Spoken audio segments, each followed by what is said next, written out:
I'm going to share with you a paradigm-shifting perspective on the issues of gender violence, sexual assault, domestic violence, relationship abuse, sexual harassment, sexual abuse of children, that whole range of issues that I'll refer to in shorthand as gender violence issues. They've been seen as women's issues that some good men help out with. But I have a problem with that frame, and I don't accept it. I don't see these as women's issues that some good men help out with. In fact, I'm going to argue that these are men's issues, first and foremost. Now, obviously, they're also women's issues, so I appreciate that. But calling gender violence a women's issue is part of the problem for a number of reasons. The first is that it gives men an excuse not to pay attention. Right? A lot of men hear the term women's issues and we tend to tune it out and we think, hey, I'm a guy, that's for the girls or that's for the women. And a lot of men literally don't get beyond the first sentence as a result. It's almost like a chip in our brain is activated and the neural pathways take our attention in a different direction when we hear the term women's issues. This is also true, by the way, of the word gender, because a lot of people hear the word gender and they think it means women. So they think that gender issues is synonymous with women's issues. There's some confusion about the term gender. And actually, let me illustrate that confusion by way of analogy. So let's talk for a moment about race. In the US, when we hear the word race, a lot of people think that means African American, Latino, Asian American, Native American, South Asian, Pacific Islander, on and on. A lot of people, when they hear the word sexual orientation, think it means gay, lesbian, bisexual. And a lot of people, when they hear the word gender, think it means women. In each case, the dominant group doesn't get paid attention to. Right? As if white people don't have some sort of racial identity or belong to some racial category or construct. As if heterosexual people don't have a sexual orientation. As if men don't have a gender. This is one of the ways that dominant systems maintain and reproduce themselves, which is to say the dominant group is rarely challenged to even think about its dominance, because that's one of the key characteristics of power and privilege, the ability to go unexamined, lacking introspection, and in fact being rendered invisible in large measure in the discourse about issues that are primarily about us. And this is amazing how this works in domestic and sexual violence, how men have been largely erased from so much of the conversation about a subject that is centrally about men. And I'm going to illustrate what I'm talking about by using the old tech. I'm old school on some fundamental regards. I make films and I work with, high tech, but I'm still old school as an educator. And I want to share with you this exercise that illustrates on the sentence structure level how the way that we think, literally the way that we use language, conspires to keep our attention off of men. This is about domestic violence in particular, but you can plug in other analogs. This comes from the work of the feminist linguist Julia Penelope. It starts with a very basic English sentence. John beat Mary. That's a good English sentence. John is the subject, beat is the verb, Mary is the object. Good sentence.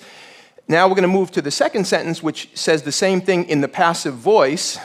Mary was beaten by John. And now a whole lot has happened in one sentence. We've gone from John beat Mary to Mary was beaten by John. We've shifted our focus in one sentence from John to Mary. And you can see John is very close to the end of the sentence, well, close to dropping off the map of our psychic plane. The third sentence, John is dropped, and we have Mary was beaten, and now it's all about Mary. We're not even thinking about John, it's totally focused on Mary. Over the past generation, the term we've used synonymous with beaten is battered, so we have Mary was battered. And the final sentence in this sequence, flowing from the others, is Mary is a battered woman. So now Mary's very identity, Mary is a battered woman, is what was done to her by John in the first instance. But we've demonstrated that John has long ago left the conversation. Now, those of us who work in domestic and sexual violence field know that victim blaming is pervasive in this realm, which is to say blaming the person to whom something was done rather than the person who did it.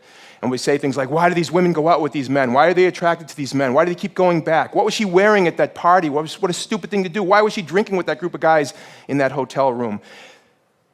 This is victim blaming. And there are numerous reasons for it, but one of them is that our whole cognitive structure is set up to blame victims. This is all unconscious. Our whole cognitive structure is set up to ask questions about women and women's choices and what they're doing, thinking, and wearing.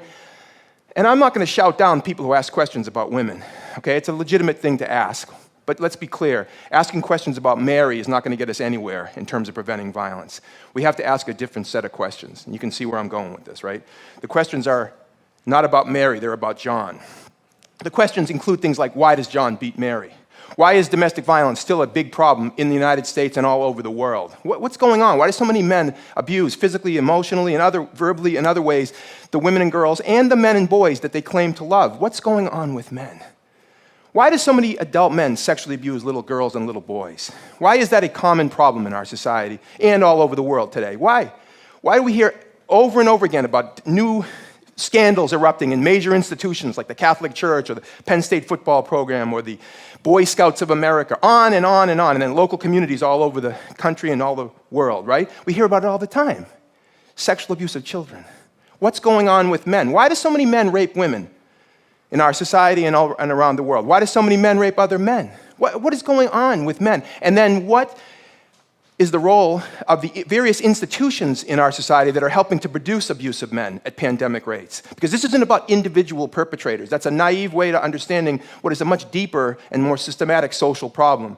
You know, the perpetrators aren't these, monsters who crawl out of the swamp and come into town and do their nasty business and then retreat into the darkness. That's a very naive notion, right?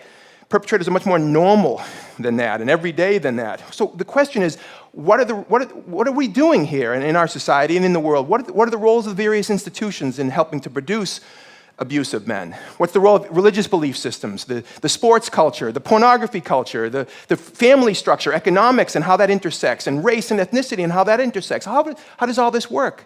And then once we start making those kind of connections and asking those important and big questions, then we can talk about how can we be transformative? In other words, how can we do something differently?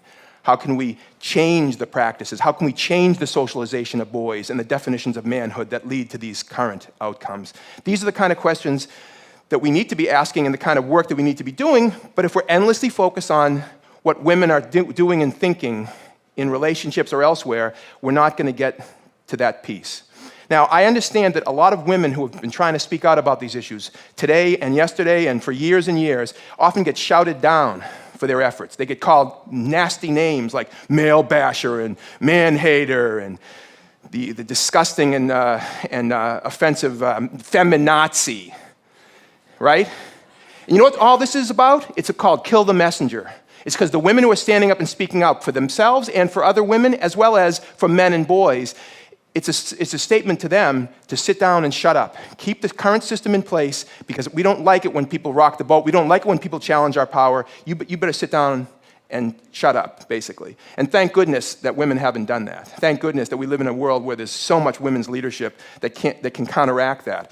But one of the powerful roles that men can play in this work is that we can say some things that sometimes women can't say, or better yet, we can be heard saying some things that women often can't be heard saying. Now, I appreciate that that's a problem, it's sexism, but it's the truth. And so one of the things that I say to men, and my colleagues and I always say this, is we need more men who have the courage and the strength to start standing up and saying some of this stuff. And standing with women, not against them, pretending that somehow this is a battle between the sexes and other kinds of nonsense. We live in the world together. And by the way, one of the things that really bothers me about some of the rhetoric that against feminists and others who have built the battered women's and rape crisis movements around the world is that somehow, like I said, that they're anti-male. What about all the boys who are profoundly affected in a negative way by what some adult man is doing against their mother, themselves, their sisters? What about all those boys? What about all the young men and boys who have been traumatized by adult men's violence? You know what? The same system that produces men who abuse women produces men who abuse other men. And if we want to talk about male victims, let's talk about male victims. Most male victims of violence are the victims of other men's violence. So that's something that both women and men have in common. We are both victims of men's violence. So we have it in our direct self-interest, not to mention the fact that most men that I know have women and girls that we care deeply about in our families, in our friendship circles, and every other way. So there's so many reasons why we need men to speak out. It seems obvious saying it out loud, doesn't it? Now, the nature of the work that I do and my colleagues do in the sports culture, in the US military, in schools, we pioneered this approach called the bystander approach to gender violence prevention. And I just want to give you the highlights of the bystander approach because it's a big sort of thematic shift, although there's lots of particulars. But the heart of it is, instead of seeing men as perpetrators, and women as victims, or women as perpetrators, men as victims, or any combination in there. I'm using the gender binary. I know there's more than men and women. There's more than male and female. And there are women who are perpetrators, and of course there are men who are victims. There's a whole spectrum. But instead of seeing it in the binary fashion, we focus on all of us as what we call bystanders. And a bystander is defined as anybody who is not a perpetrator or a victim in a given situation. So in other words, friends, teammates, colleagues, co-workers, family members, those of us who are not directly involved in a dyad of abuse, but we are embedded in social, family, work, school, and other peer culture relationships with people who might be in that situation. What do we do? How do we speak up? How do we challenge our friends? How do we support our friends? But how do we not remain silent in the face of abuse? Now, when it comes to men and male culture, the goal is to get men who are not abusive to challenge men who are.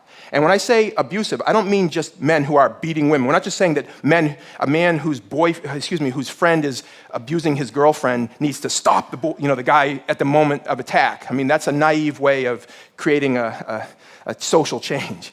It's along a continuum we're trying to get men to interrupt each other. So, for example, if you're a guy and you're in a group of guys playing poker, talking, hanging out, no women present, and another guy says something sexist or degrading or harassing about women, instead of laughing along or pretending you didn't hear it, we need men to say, hey, that's not funny. That could be my sister you're talking about, and could you joke about something else? Or could you talk about something else? I don't appreciate that kind of talk. Just like if you're a white person and another white person makes a racist comment, I hope, that white people would interrupt that racist enactment by a fellow white person. Just like with heterosexism, if you're a heterosexual person and you yourself don't enact harassing or abusive behaviors towards people of varying sexual orientations, if you don't say something in the face of other heterosexual people doing that, then in a sense, isn't your silence a form of consent and complicity? Well, the bystander approach is trying to give people tools to interrupt that process and to speak up and to create a peer culture climate where the abusive behavior will be seen as unacceptable,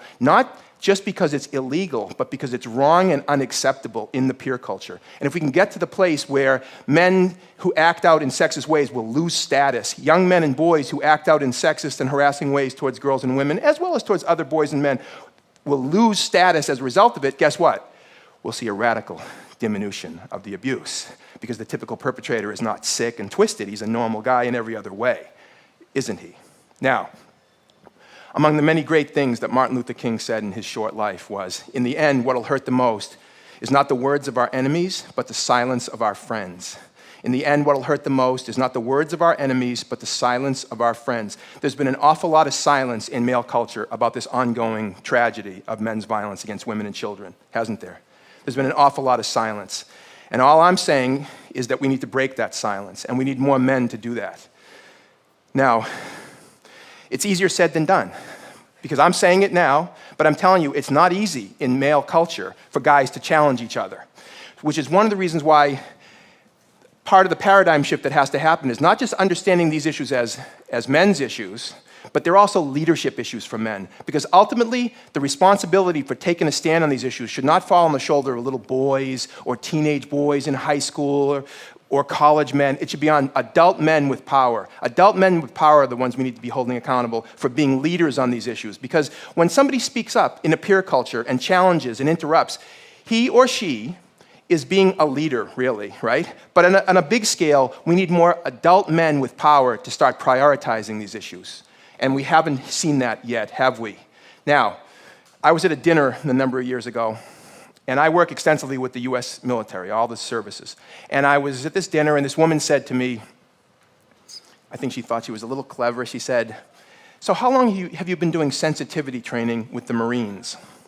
And I said, with all due respect, I don't do sensitivity training with the Marines.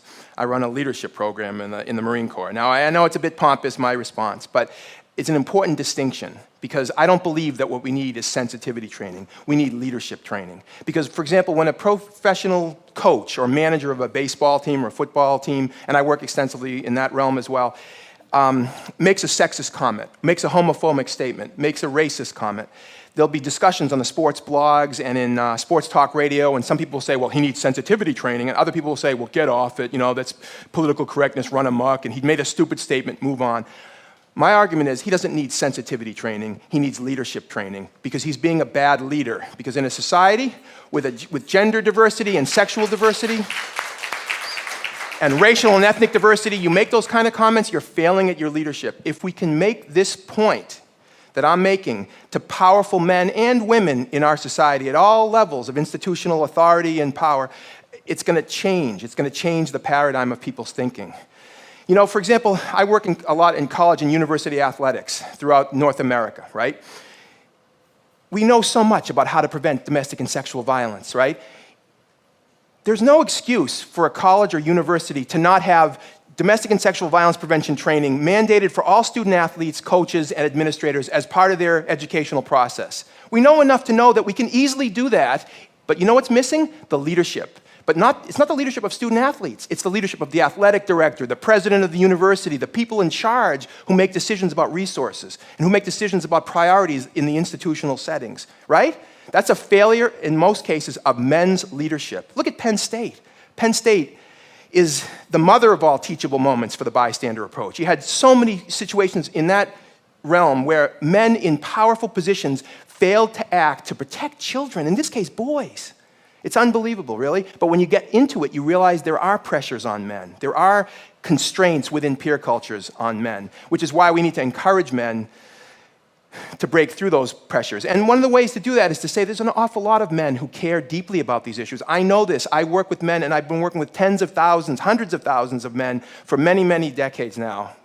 It's scary when you think about it, how many years. But there's so many men who care deeply about these issues, but caring deeply is not enough. We need more men with the guts, with the courage, with the strength, with the moral integrity to break our complicit silence and challenge each other and stand with women, not against them. By the way, we owe it to women, there's no question about it, but we also owe it to our sons. We also owe it to young men who are growing up all over the world in situations where they didn't make the choice to be a man in a culture that tells them that manhood is a certain way. They didn't make the choice. We that have a choice have an opportunity and a responsibility to them as well. I hope that going forward, men and women working together can begin the change and the transformation that'll happen so that future generations won't have the level of tragedy that we deal with on a daily basis. I know we can do it. We can do better. Thank you very much.